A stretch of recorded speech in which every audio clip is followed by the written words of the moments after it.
Assalamualaikum warahmatullahi wabarakatuh.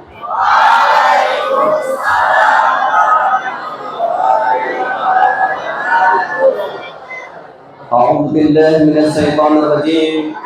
Bismillahirrahmanirrahim. Alhamdulillahirabbil alamin. Wa bihi nasta'inu ala umuri dunya waddin. Wassalatu wassalamu ala sayyidina wa nabiyyina wa maulana Muhammadin wa ala alihi wa ashabihi ajma'in, amma ba'd. Allah muliakan dan kami hormati kepada Dewan Guru Asatidz dan Asatidzah SMP 16 di Tanjung Priok, wabil khusus kepada Bapak Kepala Sekolah SMP 16 Tanjung Priok dan kepada anak kami yang kami cintai. Pertama dan paling utama, marilah kita sama-sama memanjatkan puji dan syukur kita kepada Allah Subhanahu wa Ta'ala dengan mengucapkan dengan ucapan Alhamdulillahirabbil alamin, yang mana pada hari ini, pada pagi hari yang cerah ini, kita semua senantiasa selalu diberi kesehatan oleh Allah Subhanahu wa Ta'ala, baik sehat jasmani maupun sehat rohani. Selanjutnya salawat dan salam semoga Allah sampaikan kepada junjungan kita baginda Nabi Muhammad sallallahu alaihi wasallam beserta keluarga dan sahabatnya dengan ucapan Allahumma shalli wa sallim ala sayyidina Muhammad wa ala ali sayyidina Muhammad. Semoga kita semua termasuk umat baginda Rasulullah sallallahu alaihi wasallam yang mendapatkan syafaatnya kelak di yaumil qiyamah. Allahumma amin. Anak-anakku yang kami cintai, apa kabar hari ini? Puasa semua? Dari yang apa semangat Pak? Mohon maaf, saya disuruh berdiri ya. Jadi tidak saya merasa tinggi tidak, karena ini harus taat kepada yang akhina, kepada saudaramu. Sahabat lama itu. Ya. Gak apa-apa yang berdiri ya. Suka yang berdiri ya. Ya, alhamdulillah. Baiklah, pada pagi ini kita awali dengan rasa syukur kita kepada Allah Subhanahu wa Ta'ala atas seluruh nikmat-nikmat yang Allah berikan kepada kita sini. Banyak enggak nikmat yang Allah berikan kepada kita semua? Saking banyaknya kita tidak akan sanggup menghitung nikmat-nikmatnya Allah berikan kepada kita semua. Di antaranya Allah masih memberikan nikmat sehat, nikmat iman, nikmat Islam, bahkan nikmat kesempatan, sehingga dengan kesempatan ini kita masih bisa melaksanakan aktivitas belajar bersama-sama. Dengan harapan semoga kita semua kelak jadi hamba Allah yang soleh dan solehah. Amin. Nanti kita semua jadi hamba Allah yang berguna bagi nusa, agama nusa dan bangsa. Amin. Dan kelak kita semua jadi hamba Allah yang sukses dunia dan akhirat. Amin. Tapi ada syaratnya satu. Ada syaratnya. Kalau ingin sukses harus melaksanakan syaratnya sukses. Ya. Waktunya singkat ya, sampai jam 9 ya. Ini sudah sekitar 15 menit. Kunci sukses adalah nomor satu adalah berbakti dan taat kepada. Kita semua pasti punya. Ada yang nggak punya orang tua? Ada, mungkin orang tua sudah bergauli. Ada yang yatim. Ya, kita doakan teman kita yang yatim semoga diberi kesabaran dan lapang oleh Allah Subhanahu. Ayahnya kita doakan semoga dilapangkan dalam kuburnya ya. Allah Subhanahu wa Ta'ala sudah memerintahkan kita, sudah memutus kita sebagai anak harus taat dan berbakti kepada kedua orang tua kita, terutama adalah ibu kita yang sudah mengandung dalam 9 bulan dalam kandungan ibu kita. Ingat, di dalam kandungan ibu kita selalu merawat, menjaga kandungannya.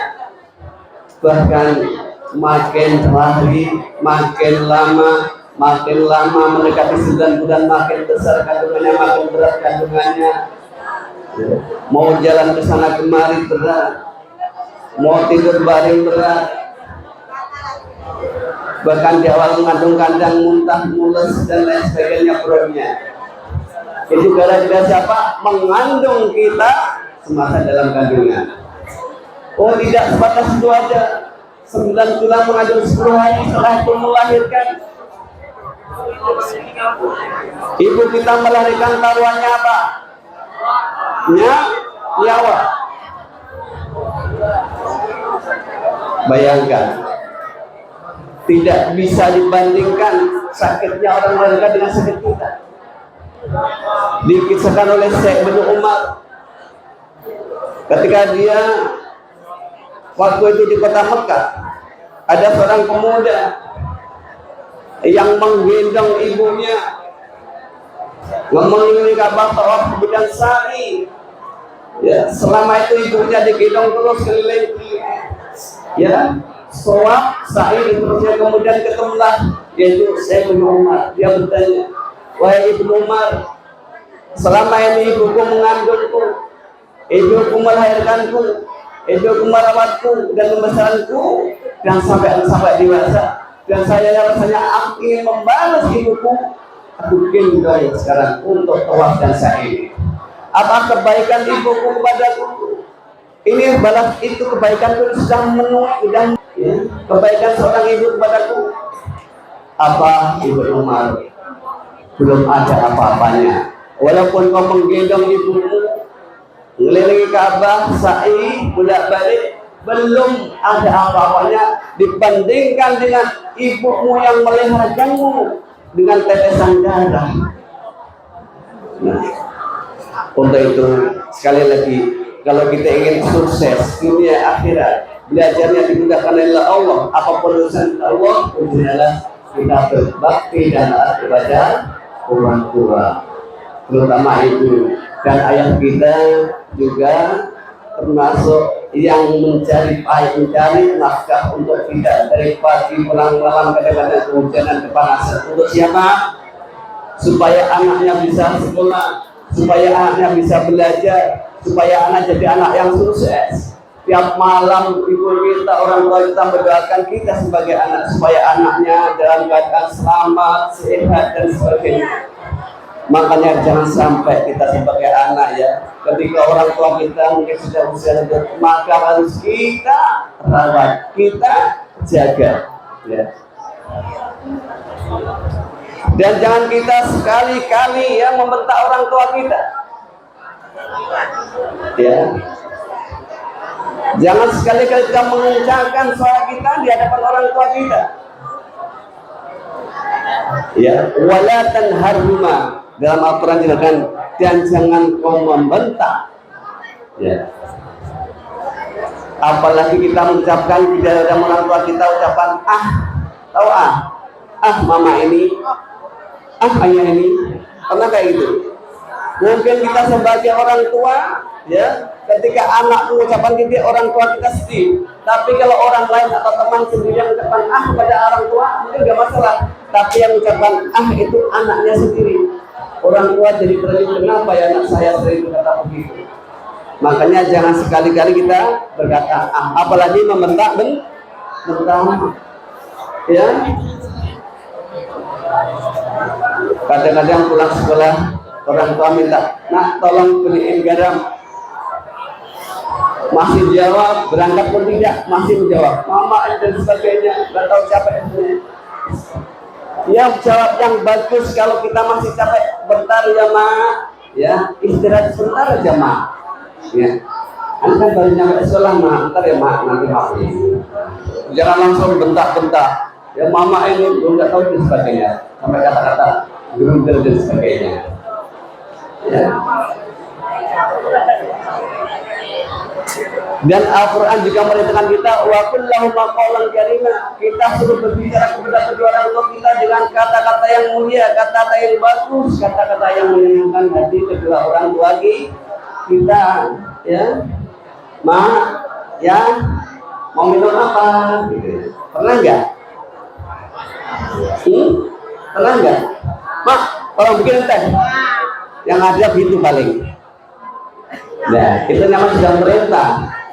Kita ingat dari kecil ya, sedang melahirkan kita dijaga, dirawat, sampai diobati, bahkan waktu kecil orang tua kita rumah ibu kita. Bayangkan, udah mau tidur si kecil, kenapa? Dilihat ternyata basah alias pipis, ganti popok lagi. Setengah 1 jam lagi bangun lagi, nangis lagi. Si mak kita, ibu kita nggak nyenyak, jadi bangun lagi. Oh ternyata haus, selebihnya haus, akhirnya ini. Setelah tidur lagi, belajar 2 jam, bangun lagi. Si mak bangun lagi, dilihat apa? Ternyata wadah keras-keras, apa ini ya? Oh bahasa apa kira-kira itu? Oh ternyata lagi si Paijo lagi ada namanya Paijo.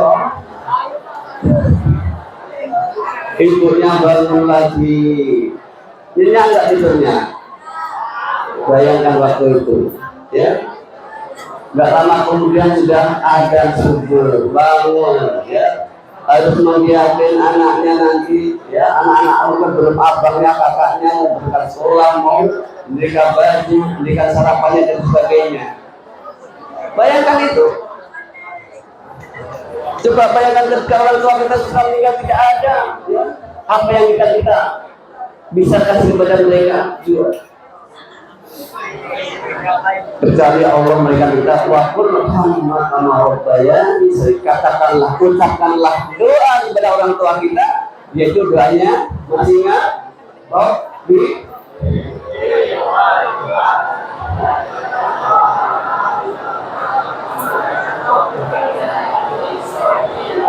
ya Allah.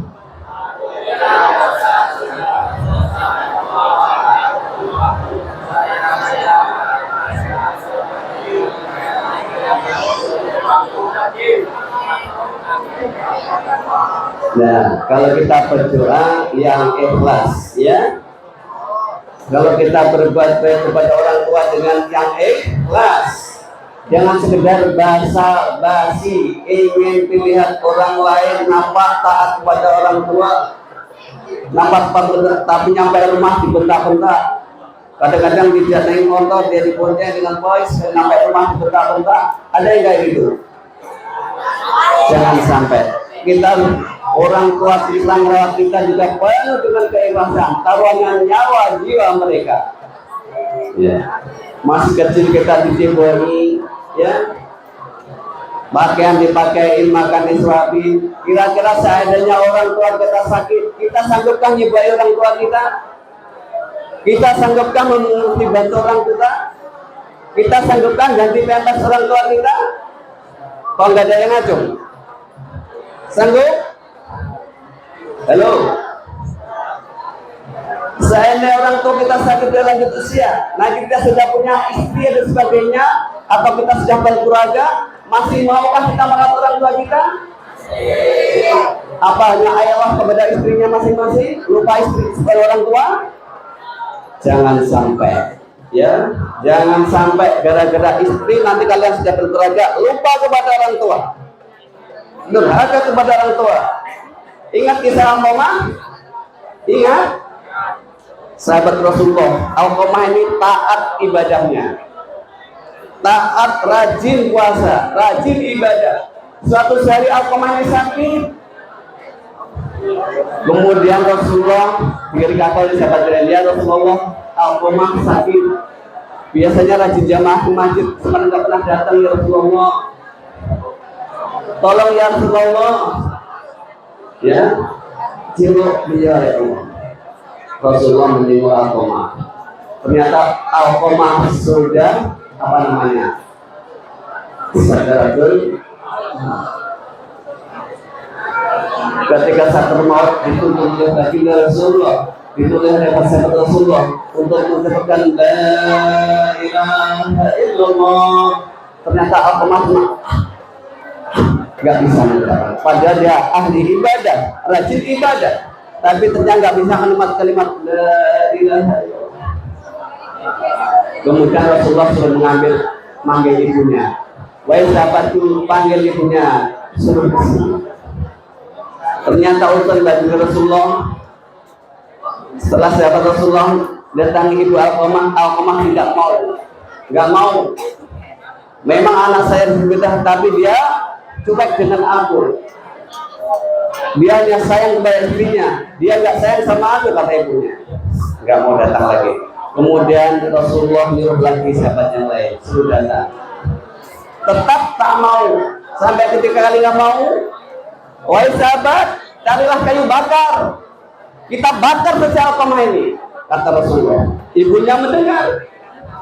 Ibunya mendengar, nangis, gak tega bahwa Alqamah mau dibakar oleh sahabat ini. Sebenarnya Rasulullah tidak membakar untuk memancing ibunya. Bagaimana reaksi ibunya ini? Sayang nggak dengan anaknya? Ternyata walaupun disakiti, walaupun dicueki, nggak pernah dikasih apa-apa. Ternyata ketika anaknya mau datang ajal, ibunya nggak tega. Seandainya anaknya dibakar, ibunya nggak rela. Itulah kasihnya orang tua kepada anak, tidak ada putus sama sekali. Setelah mendengar seperti itu, akhirnya ibunya mau datang. Maulah dia memaafkan Alqamah. Wahai Rasulullah, aku maafkan anakku ini. Aku maafkan anakku ya Rasulullah. Mudah-mudahan anakku jadi anak yang bersoleh. Kemudian setelah dimaafkan, Alqamah bisa mengucapkan kalimat la ilaha illallah. Endingnya adalah husnul khotimah. Ya. Kita harus taat kepada orang tua, ya. Jangan sampai kita, apalagi kita membuat nangis orang tua kita, membuat sedih orang tua kita. Jangan sampai. Contohnya, contoh yang buat sedih. Orang tua punya anak sudah SMP. Harusnya malam tuh jam 9, jam 10 sudah nyampe rumah. Berangkat, keluar nggak izin sama orang tua. Orang tua sedih di rumah. Hatinya terus, anakku di mana ini, berada di mana, lagi ngapain? Terutama punya anak perempuan seperti itu, nggak pulang-pulang malam sampai jam 10, perginya nggak pamit. Orang tua kita sedih nggak? Kalau tahu orang tua sedih, jangan sampai kita sekali-kali keluar rumah tanpa izin, bahkan pulangnya sampai malam-malam. Ya. Kedua, di jalan raya nampak anak SMP naik motor kebut-kebutan. Orang tua lain nampak, ini anak siapa ya? Sedih rasanya nengok. Gak pakai helm, motornya, napotnya, siapa itu? Platnya tak ada, terputar jalan. Yang dicanda siapa? Itu anak siapa ya? Siapa yang malu? Itu sekolahnya di mana ya? Siapa yang malu? Itu gurunya siapa ya? Siapa yang malu? Kita harus jaga ini akhlak kita, ya. Makanya kunci akhlak nomor 1 juga termasuk akhlak kita kepada orang tua, akhlak kita kepada guru, akhlak kita kepada sesama manusia, ya. Kalau kita bahas panjang nih ya, tentang akhlak, ya. Nah, kita harus jaga sebagai anak yang soleh, ya, harus kita jaga. Dari sini lanjut.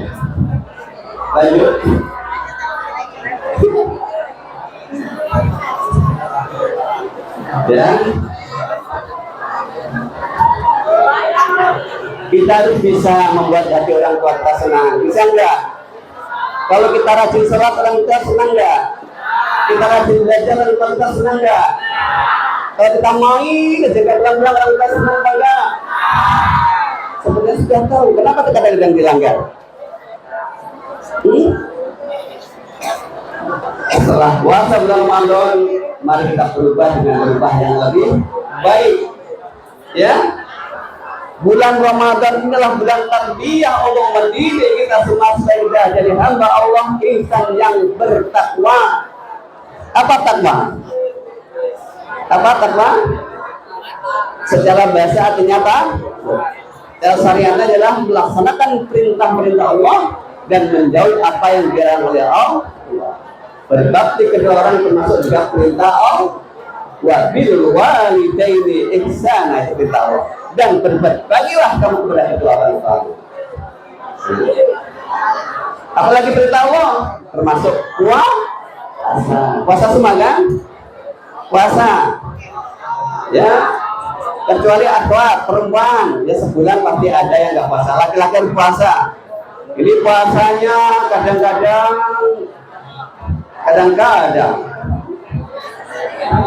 masih kadang-kadang puasanya. Kalau nggak ada orang masuk di dapur cari makanan.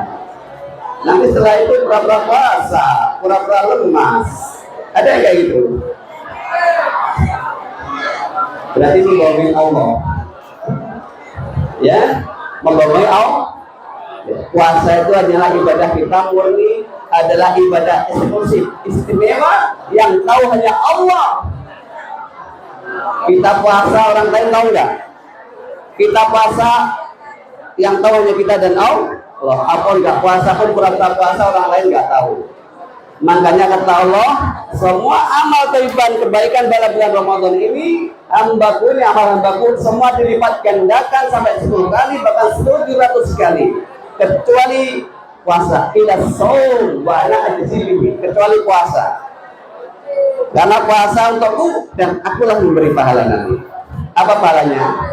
Surga yang sangat indah. Surganya namanya pintunya pintu Rayyan. Ini yang boleh masuk adalah hanya orang-orang yang dulunya di dunia yang puasa di bulan Ramadan. Ini ada namanya pintu Rayyan. Masuk semuanya lewat situ. Ya. Makanya puasa karena Allah, jangan dengan siapa-siapa. Puasa nggak enak dengan Pak Guru, puasa nggak enak dengan orang tua. Enggak, kita karena Allah. Sudah. Ya udah.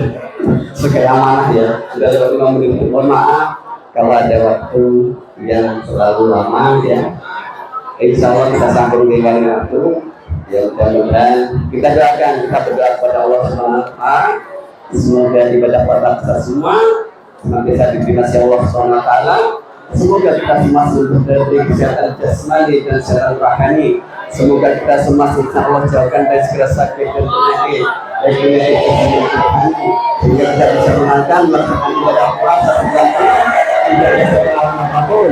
Kita membawa amal yang saleh solehah, berbakti kepada orang tuanya, tak kepada orang tuanya, dan tak kepada guru-gurunya, dan dengan kegiatan Allah yang berguna bagi apa masyarakat. Demikian Assalamualaikum warahmatullahi wabarakatuh. Kalian